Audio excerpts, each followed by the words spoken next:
As faculdades e universidades do país terão 2 anos para se adequar às novas regras do ensino à distância, determinadas nesta semana pelo Ministério da Educação.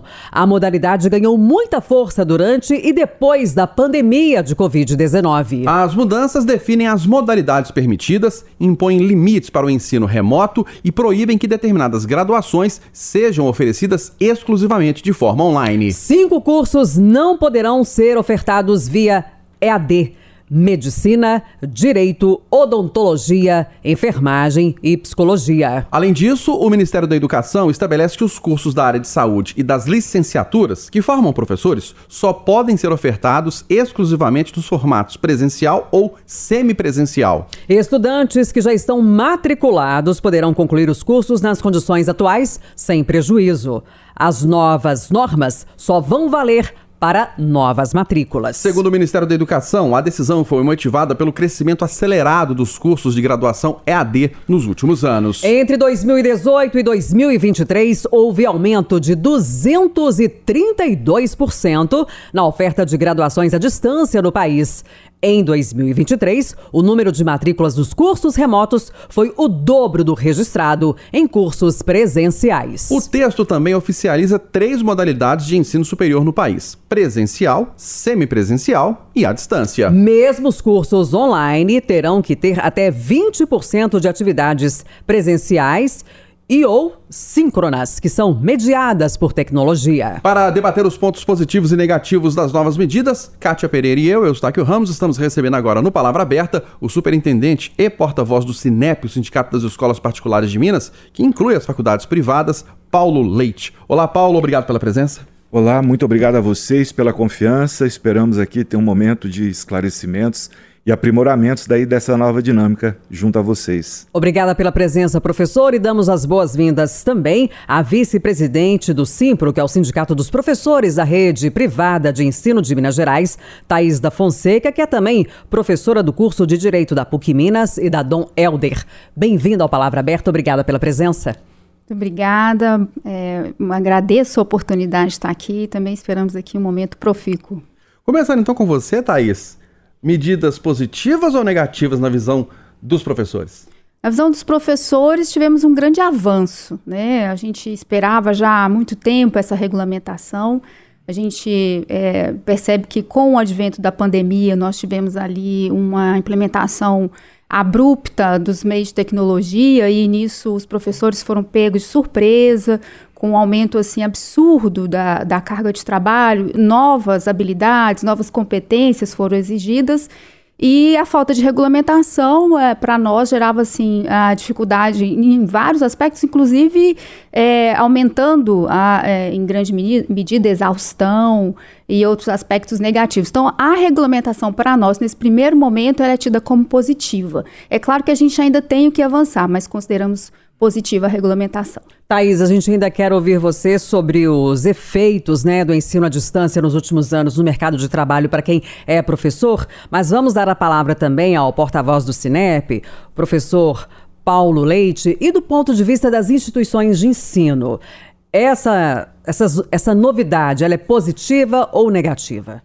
Nós entendemos que ela é propositiva, no sentido de que sempre há um debate muito intenso antes dela ser consolidada, que envolve os profissionais, os professores, que envolve também toda a dinâmica de entrega que as faculdades precisam fazer, tanto no âmbito público quanto no âmbito particular, porque há que se ter uma estrutura, e também sobre a efetividade do aprendizado junto aos estudantes, no sentido dele ser verdadeiramente transmitido e aplicado por aqueles que estudam. Então nós entendemos que é favorável sim, porque não foi feito de uma hora para outra. Envolveu muito debate, muita construção de gente especialista que tem vivenciado essa realidade, como a Thaís, que é professora e se encontra ali na ponta. Pois é, Thaís, você lá na sala de aula, nesses últimos anos, depois da pandemia principalmente, percebeu que com o advento do ensino à distância, o ensino mudou, melhorou, piorou, aprimorou?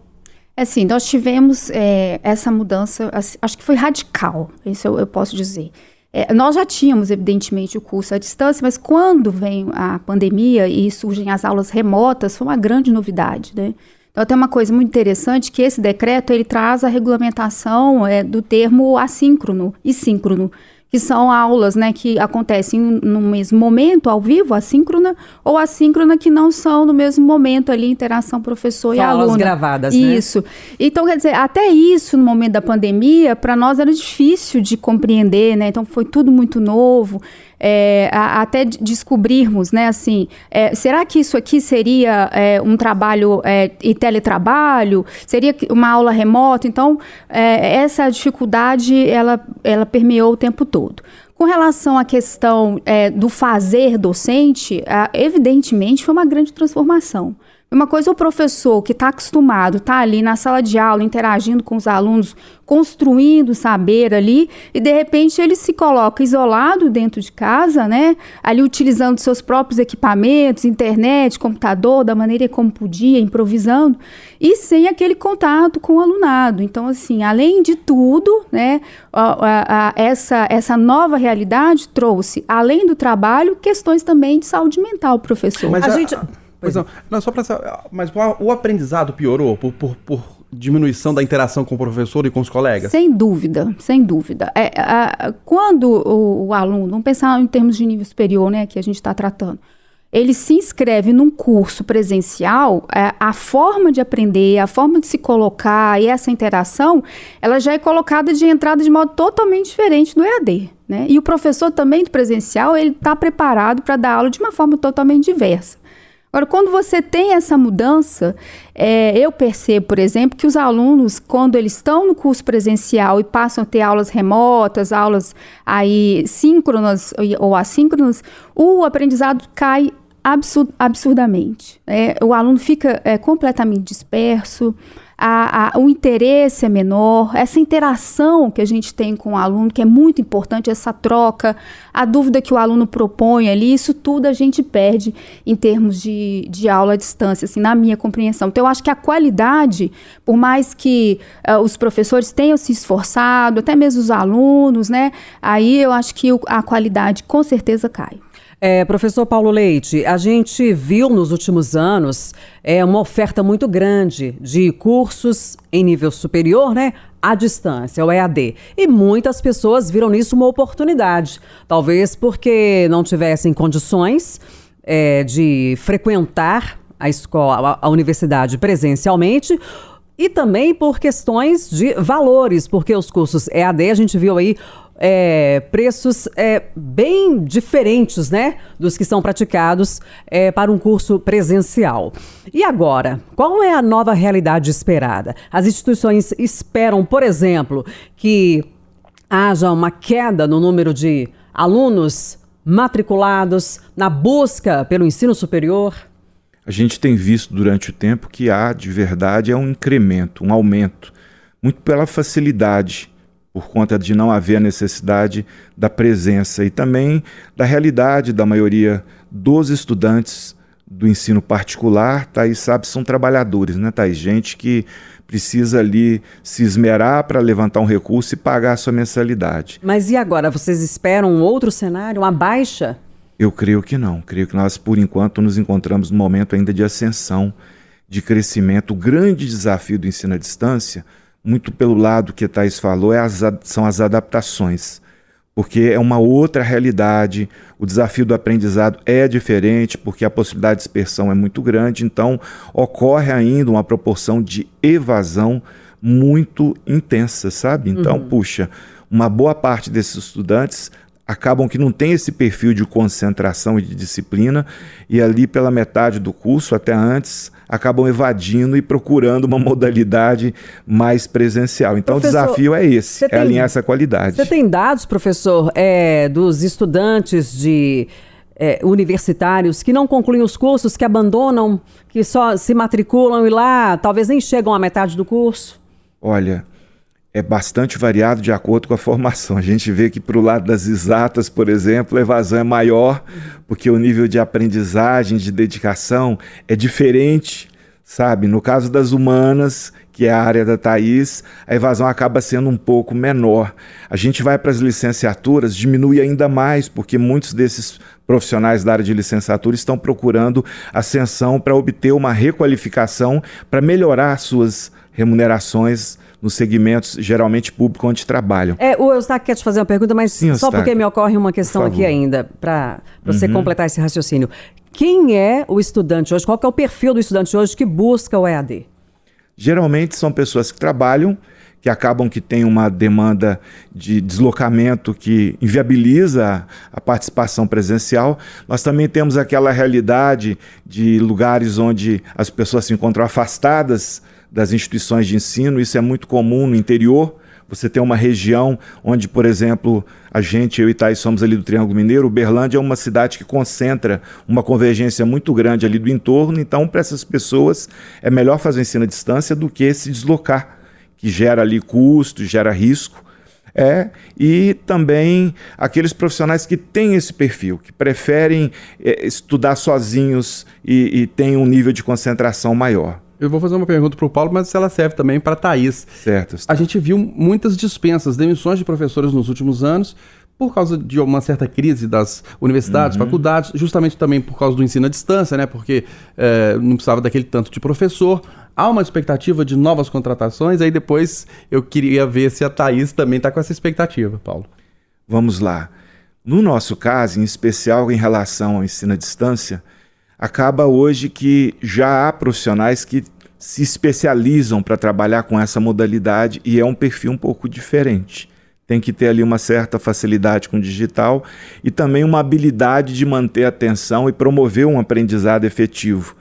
E é diferente. Eu também sou professor, é diferente você estar em uma sala de aula, vivenciando, interagindo, trazendo o aluno para dentro. Ali na aula à distância, a gente sabe, Thaís sabe também, às vezes você está dando aula ali para 40, 50, 60, tem 2 ou 3 que estão no banheiro, tem gente que desliga a câmera ali, às vezes quando liga está de pijama, descabelado, então assim, é muito mais desafiador você trabalhar. Então, primeiramente, um perfil hoje para quem é docente para ensino à distância é diferenciado.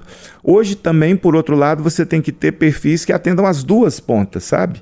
A gente teve uma diminuição expressiva no número de estudantes de ensino superior. Vocês viram aí o número de estudantes que fazem ENEM caindo muito assustadamente. Então, assim, o que ocorre? O desligamento aconteceu muito em função da queda da demanda. Então, o desafio das instituições hoje é ter qualidade e principalmente, porque o perfil desse estudante é de trabalhador, empregabilidade. Hoje também tem uma dinâmica muito orientada para a iniciativa, para a pessoa ser dona do negócio. Então, alguns cursos acabam incrementando também no aprendizado a educação empreendedora. Segmentos da área de saúde, por exemplo, nutrição, fisioterapia, a tendência é a pessoa ser dona, odontologia, sabe? Em outros segmentos, a pessoa vai ser colaboradora, trabalhadora, funcionária de uma instituição. Mas também, por esse lado, há essa preocupação também. Ô, Thaís, e aí, no caso pegando como gancho o que o Paulo falou sobre a preparação dos professores, hoje, desse incremento, depois da pandemia, os professores estão mais preparados para o ensino à distância, nas permissões que o Ministério der, e vocês esperam contratação de mais professores voltar, talvez, do que era antes? Eu acho que é importante a gente ver um pouco do cenário, né, com relação à questão da educação superior privada no Brasil. Ela supera o número de alunos da educação pública, né? Então, o setor privado é um setor, do ponto de vista de alunado, aquecido, porque é maior do que o setor público, inclusive. A gente viu que dados, né, como aumentou o número de alunos, como cresceu a educação do setor superior no Brasil. Para a gente pensar aqui que a minha área do direito, formei em 1999, nessa época nós tínhamos em torno de 200 cursos de direito no Brasil, em torno de 200, 230 mais ou menos. Hoje nós contamos com mais de 1.800 cursos de direito no Brasil, né?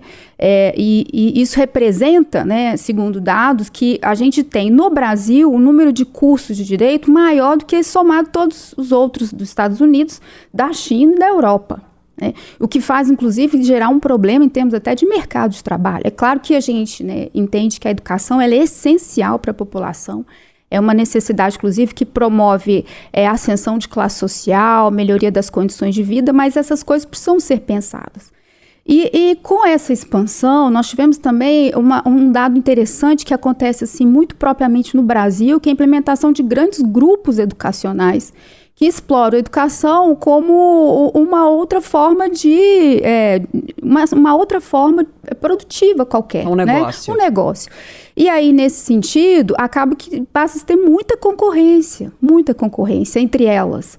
E, nesse sentido, para diminuir custo, o professor, ele sofre. Porque aí sim diminui ali a quantidade de professor, pressiona para diminuir as condições de trabalho, de salário, etc., até poder manter entre eles lá algum tipo, né, de competitividade. Então, isso gerou gravíssimos problemas para a classe dos professores, isso a gente não tem dúvida. Mas vocês esperam uma retomada? Eu acho que, assim, imagino que sim, porque como eu disse que é positivo, porque uma coisa foi importantíssima desse decreto é que colocar 70 alunos para cada aula síncrona mediada. Porque remota. Você já teve situação assim que... É isso que eu queria saber. A que ponto chegou o lado negativo do ensino à distância, por exemplo, de alunos acompanhando apenas um professor para talvez centenas de alunos. Sim, isso, por exemplo, você tem um número assim de cabeça? A gente, assim,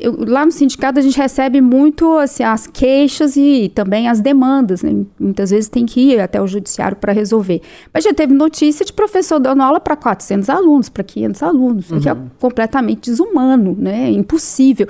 Pensa assim, tanto do ponto de vista do trabalho, né? Da condição de trabalho e do que o aluno recebe também, né? Sim. Então, essa situação, limitando a quantidade de professor, que inclusive, na minha opinião, acho que ainda 70 alunos por classe é muita coisa, né? Assim, para quem é docente sabe como é pesado trabalhar para essa quantidade. Por exemplo, no presencial, a gente tem aí uma média assim, de 40, 50, já é muita gente, né? Então, assim, 70 é muita coisa, mas já melhora, assim, muito, né? Ô, Paulo, então, dá nesse pra contratar sentido, mais acho que talvez possa melhorar. Dá para contratar mais professor? Será uma tendência ou não? Ou ao contrário, porque já vou fazer o outro lado da pergunta também. Ou ao contrário, o setor de educação espera que instituições fechem, porque muitas basearam o seu negócio nessa lógica do ensino à distância. O que ocorre no mercado particular, como a Thaís falou, é competitividade. Eu gosto de dizer que competir é pedir com. Estão todos pedindo uns com os outros a mesma coisa para os mesmos clientes. E quem vai ganhar? Quem pedir mais gostoso. Eu brinco muito nas minhas aulas de mercado, eu sou desse segmento, que você precisa ter qualidade na sua oferta. E qualidade significa aprendizado efetivo. Aprendizado efetivo promove empregabilidade e oportunidades de negócio. Então, as instituições que estiverem orientadas para atender com qualidade o seu estudante, elas vão continuar. E se houver uma disposição de, digamos, uma entrega onde você prejudica o próprio profissional, que fica sobrecarregado e não consegue fazer uma entrega de qualidade, esse tipo de instituição realmente desaparece. Eu entendo que, em função da empregabilidade, nós queremos e cremos de ter um aumento, sim, na contratação, de termos um incremento. Tem uma outra discussão no sentido das instituições de ensino superior também oferecerem um ensino técnico.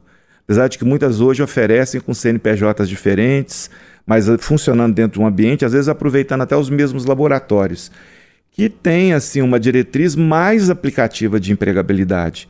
Então acaba abrindo também para esse segmento oportunidades onde muitas vezes nós temos aí no setor público os IFETs, os CEFETs com oferta de cursos técnicos. Os professores do ensino técnico, às vezes, são os mesmos do ensino superior, principalmente em segmentos de tecnologia. A expectativa da gente, sempre que há uma mudança, é de incremento. Como a Thaís falou, o segmento nosso tem muito mais estudantes. Houve uma abertura muito grande no passado, em especial naquele governo Fernando Henrique, da ampliação da oferta do ensino particular. E agora, nesse governo também, está havendo, por exemplo, abertura e autorizações para cursos de medicina, que é um celeuma, porque para além das faculdades e as autonomias, faculdade não tem autonomia para abrir curso, universidades, centros universitários têm, mas os conselhos profissionais também interferem muito. A área de formação da Thaís tem uma OAB que é forte, que trabalha muito nesse zelo de não ter tanta oferta para não cair a qualidade. E na área de medicina tem um Conselho Regional de Medicina também que pega pesado, né? Preocupado com o aumento da oferta, você ter ali uma dinâmica de profissionais que não vão ter a qualidade esperada. E numa área dessa você sabe que o risco ainda é maior, apesar de que no direito também a gente sabe que muitas instituições acabam formando péssimos profissionais. A entidade que você representa, Paula, que só para a gente concluir, não vê nada negativo nas novas normas para o EAD no Brasil. A gente ainda está, digamos assim, entendendo e fazendo os processos de adequações para poder saber como que vai ser essa aplicação. Mas, no geral, até porque nós participamos disso também, na construção disso tudo, nós entendemos que houve um aprimoramento, sim, principalmente pensando na qualidade da oferta. As instituições que querem entregar um serviço de qualidade, eu entendo que têm visto com bastante otimismo esse processo, para melhorar e a gente ter, então, mais estudantes e melhorar nossa sustentabilidade financeira. E a pergunta final para você, Thaís. As universidades e faculdades terão 2 anos para se adaptar. Quem está matriculado continua como está, não muda. Você acha hoje que, insisto até na pergunta, os professores estão preparados para o que tiver de ensino à distância, ministrar uma boa aula, um bom curso e oferecer um ensino de qualidade no que for permitido para o ensino à distância? Primeiro a gente compreende também que, assim, que foi um grande avanço, né? A área, a categoria, com a parte da confederação, participou também dos debates para poder chegar nesse decreto. Com relação à questão de os professores estão preparados, assim, os professores eles foram lançados na pandemia à necessidade de se adaptar, né? Então, eu acredito que, assim, o docente ele está sempre engajado em entregar a aula com qualidade, né? Assim, eu digo que a docência é quase que um sacerdócio. Quem está na docência está muito além, né?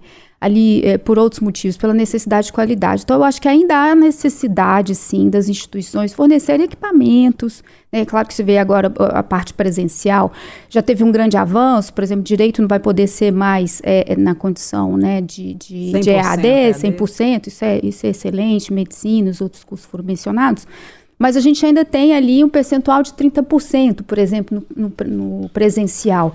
E é sempre, né, a gente acredita que as instituições têm que dotar os professores dos equipamentos, da qualificação, do treinamento, porque isso é fundamental, né? A educação, ela é fundamental, primordial para a sociedade, né? E os professores estão como peça fundamental, então acho que é importante também, né, investir aí nesse cenário. Nós debatemos no Palavra Aberta de hoje os pontos positivos e negativos das novas regras para o ensino à distância superior no Brasil. Novas regras determinadas pelo Ministério da Educação. Recebemos a Thaís da Fonseca, que é vice-presidente do SIMPRO, o Sindicato dos Professores da Rede Privada de Minas Gerais, e que é professora do curso de Direito da PUC Minas e da Dom Helder. Thaís, obrigado pela sua contribuição, pela sua participação. Um grande abraço. Eu que agradeço muito a oportunidade. Obrigada, professor. E agradecemos também pela presença o superintendente, porta-voz do SINEP, que é o Sindicato das Escolas Particulares de Minas Gerais, Paulo Leite. Obrigada pela contribuição. Até a próxima. Até a próxima. Lembrando que o Palavra Aberta está disponível em todas as plataformas, além do rádio, em todas as plataformas digitais da Itatiaia, principalmente no YouTube.